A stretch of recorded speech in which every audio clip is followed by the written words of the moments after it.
नमस्कार, माझे मनोगत इस उपक्रम में आप सबका स्वागत है।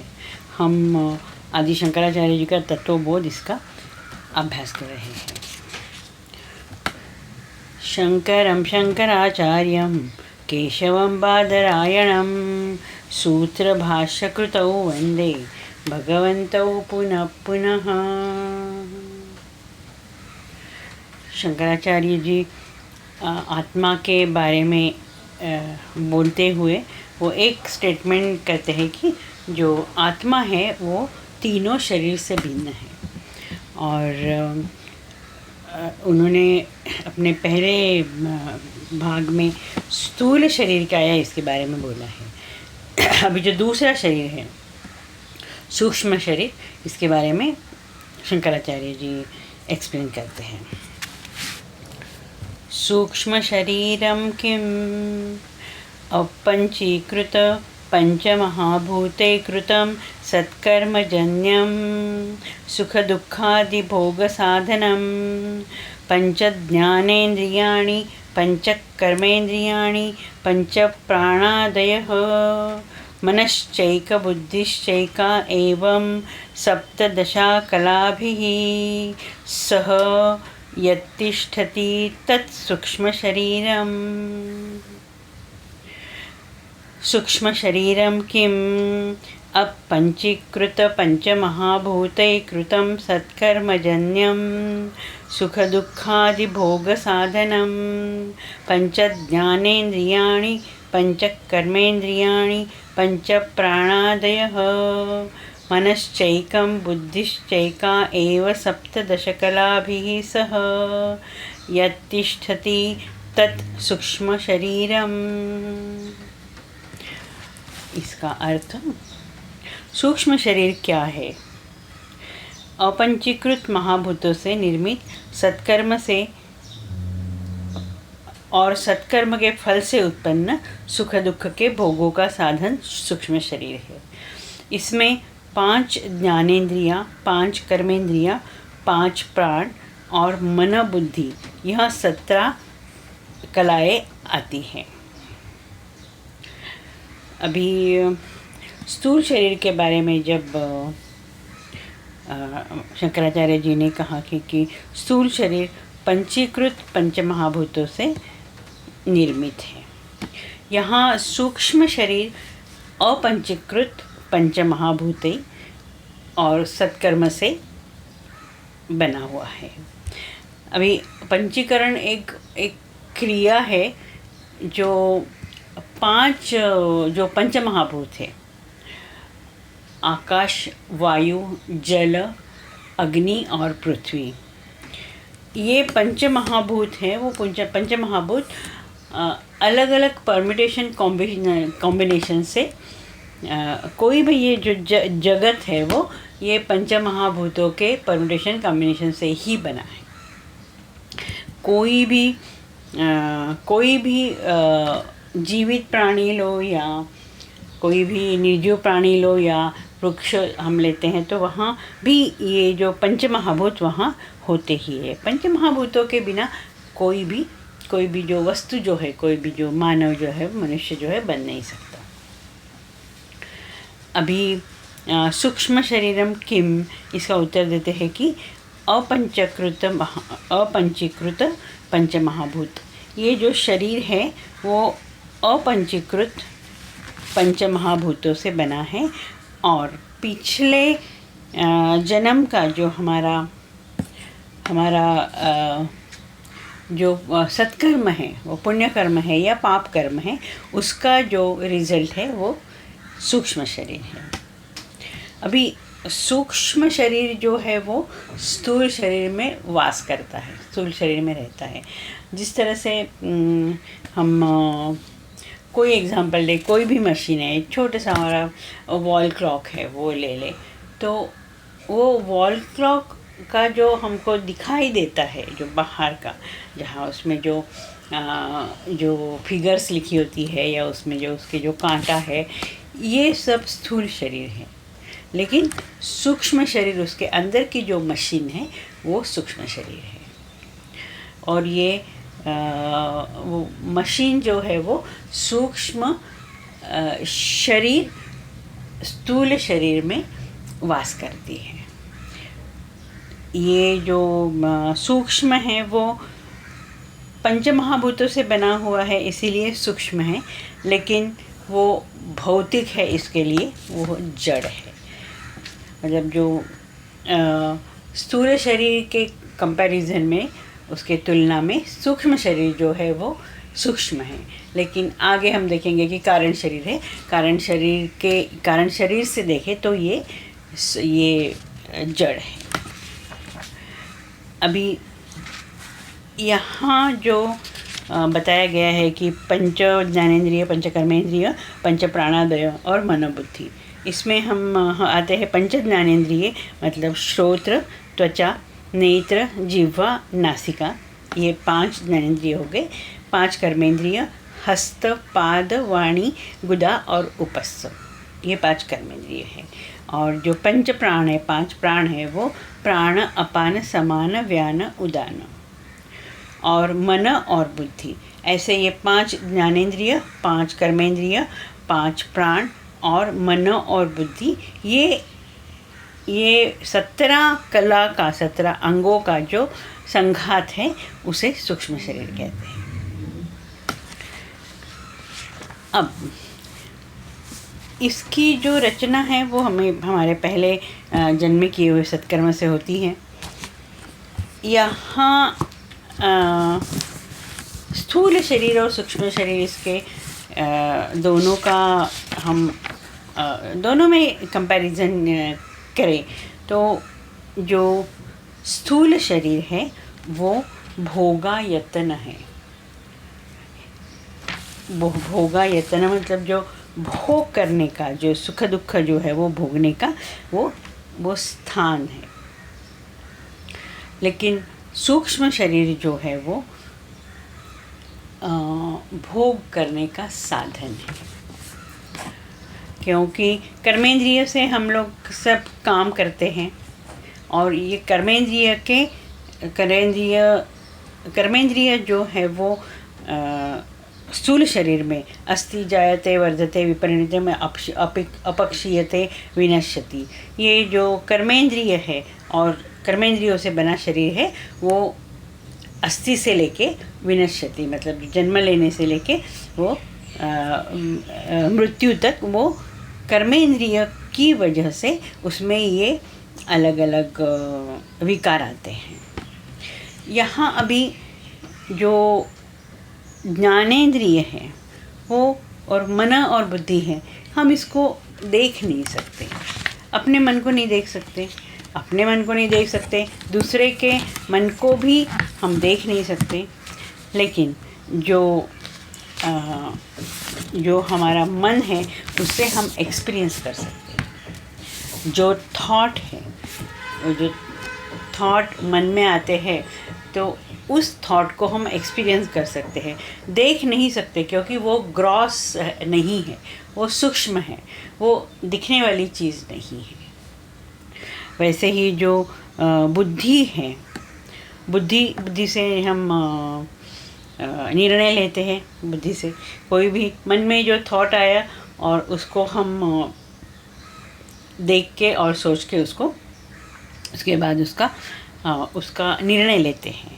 लेकिन ये निर्णय लेने वाली जो बुद्धि है वो भी हमें नहीं दिखती है, वो हमें दिखती नहीं है। ज्ञानेंद्रियाँ भी दिखती नहीं हैं।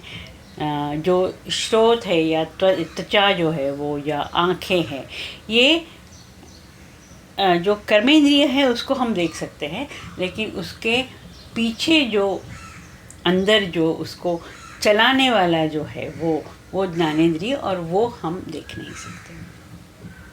हम देखते हैं कि हम कहीं खड़े हैं हम लोग, ये तो कोई भी हमारा मित्र जो सामने से हमारे चले जाता है, लेकिन हम उस वक्त इतना गहरी सोच में, दूसरी सोच में होते हैं, तो वो हमें दिखाई नहीं देता।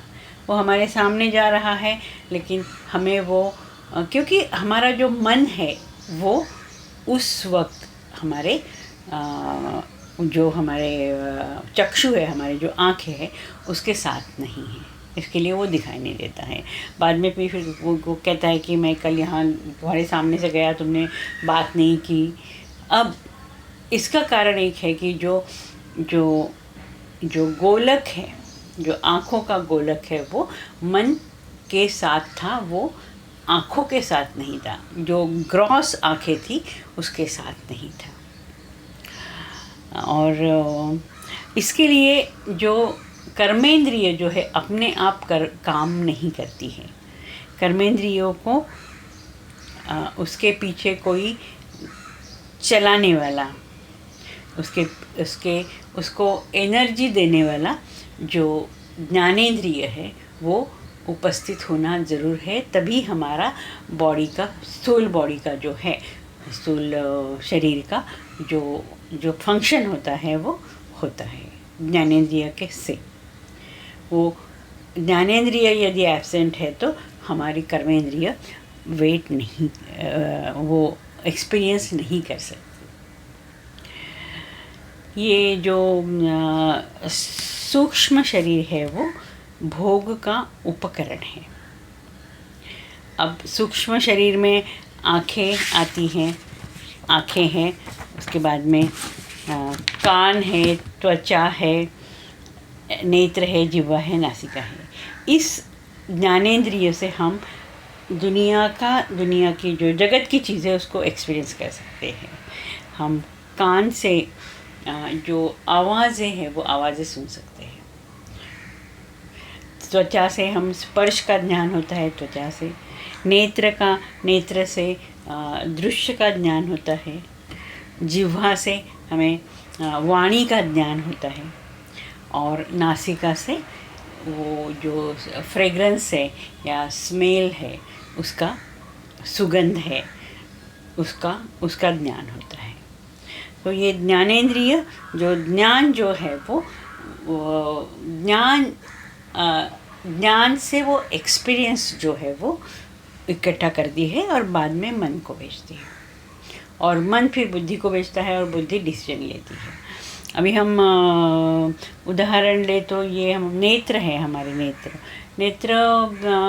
कहीं हम शॉपिंग के लिए जाए, मार्केट में जाए, तो हमें कोई पर्टिकुलर वस्तु चाहिए है, तो पर्टिकुलर वस्तु के ऊपर वो नेत्र जो है, वो नेत्र जो ग्रॉस नेत्र है, वो ज्ञानेंद्रिय, उसका जो गोलक है उसके साथ वो उस पर्टिकुलर वस्तु को देखता है, उसके कांटेक्ट में आता है, और फिर वो जो वस्तु है हम खरीदने के लिए उसको उठाते हैं।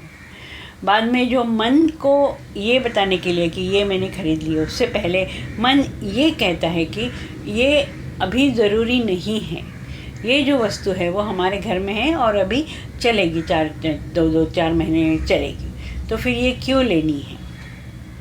मन ये जो विचार है वो विचार जो है वो बुद्धि को डायरेक्ट करता है, बुद्धि को देता है, और बुद्धि जो है वो डिसीजन लेती है। कोई भी डिसीजन ले सकता है। वो बुद्धि कह सकती है कि बाद में फिर आना नहीं होगा तो क्या, शायद ले ही ले, चलेगा, घर में है फिर भी। या तो फिर बुद्धि ये कहेगी कि ये जो है नहीं, ज़रूरत नहीं है, बाद में कभी आएंगे तो लेंगे। तो ये जो प्रोसेस होती है देखने की, उसका विचार करने की और निर्णय लेने की, ये इतनी स्विफ्ट होती है कि हमें पता ही नहीं चलता कि हमने कब देखा और कब हमने निर्णय लिया। वैसे ही वो कान के बारे में, वाणी के बारे में होता है, और नासिका के बारे में होता है। वो नासिका का कहीं जा रहे हैं बाहर, वो कहीं गंदा स्मेल आ गया, तो गंदा स्मेल आने के बाद वो जो नासिका जो है वो स्मेल का जो है वो पूरा वो दुर्गंध का एक्सपीरियंस करती है और मन को बोलती है। मन की ये जो गंदा जो दुर्गंध है, मन वही इन्फॉर्मेशन बुद्धि को देती है। बुद्धि डिसीजन लेता है कि अभी डिसीजन लेता है, और उल्टा मन को बोलता है, और मन नासिका को बोलती है, और नासिका पूरे अपने जो ग्रॉस बॉडी है उसको बोलती है। तो बुद्धि ये कहती है कि अभी दुर्गंध है, तो जो अंदर रुमाल है, हमारे पॉकेट में जो रुमाल है वो निकालो और नाक में रखो, तो ये दुर्गंध नहीं आएगी। तो हर एक एक्सपीरियंस हमारा, हर एक हमारी एक्शन होती है तो इस तरह से चलती है। सिर्फ इतना ही है कि ये इतनी फास्ट होती है, फ्रैक्शन ऑफ सेकंड में होती है, इसके लिए हमें पता नहीं चलता। ये अभी इस तरह से ज्ञानेंद्रिय और कर्मेंद्रिय मिलके काम करते हैं। कर्मेंद्रिय अकेले काम नहीं कर सकते, ज्ञानेंद्रिय जो है उसको, उसकी सहायता से वो काम करते हैं। अभी ये पंच प्राण हैं, जो पंच प्राण कहा है, प्राण अपान समान व्यान उदान, ये 5 प्राण हैं। ये 5 जो प्राण है, ये प्राण उसको, प्राण जो है वो जो एनर्जी देते हैं हमारे पूरे बॉडी को। अब ये इसको प्राण के बारे में आगे बहुत सुंदर तरीके से शंकराचार्य जी ने एक्सप्लेन किया है कि प्राण वो फिजियोलॉजिकल फंक्शन है, उसके बिना हमारी बॉडी जो है वो, हमारा शरीर जो है वो ज़िंदा नहीं रह सकता। वो प्राण है, वो जो एनर्जी है, जो शक्ति है, वो ग्रॉस बॉडी को भी देती है और सटल बॉडी को भी देती है। और ये यदि प्राण नहीं रहे तो मनुष्य जो है वो, उसकी मृत्यु हो जाती है। तो ये प्राण का जो फंक्शन है वो अपनी बॉडी में यही होता है, ये होता है। और अब हम देखेंगे कि जो ग्रॉस बॉडी है, हमारा स्थूल शरीर है, वो काम करता है सूक्ष्म बॉडी से, वो सूक्ष्म बॉडी की सहायता से वो काम करता है। सूक्ष्म बॉडी काम करती है वो मन और बुद्धि, इनसे उनको जिस तरह से इनसे उनको इंफॉर्मेशन मिलती है वो उसके साथ काम करती है। तो हमारा, और जो प्राण जो है वो प्राण इसमें सूक्ष्म और स्थूल बॉडी में वो इन्वॉल्व नहीं होते, लेकिन वो जो है, वो जो एनर्जी है, मन है, बुद्धि है, सूक्ष्म शरीर है, ग्रॉस शरीर है, उसको वो एनर्जी देती है। तो ये जो प्राण जो है वो हम देखेंगे प्राण की, और ये हर एक प्राण जो है उसका अलग जगह में बैठे हैं शरीर में हमारे। जो प्राण वायु है उसकी एक जगह है, दूसरा जो अपान है, उदान है, उसका अलग अलग उसका पूरा अलग बॉडी में अपना अलग स्थान है। तो इस तरह से ये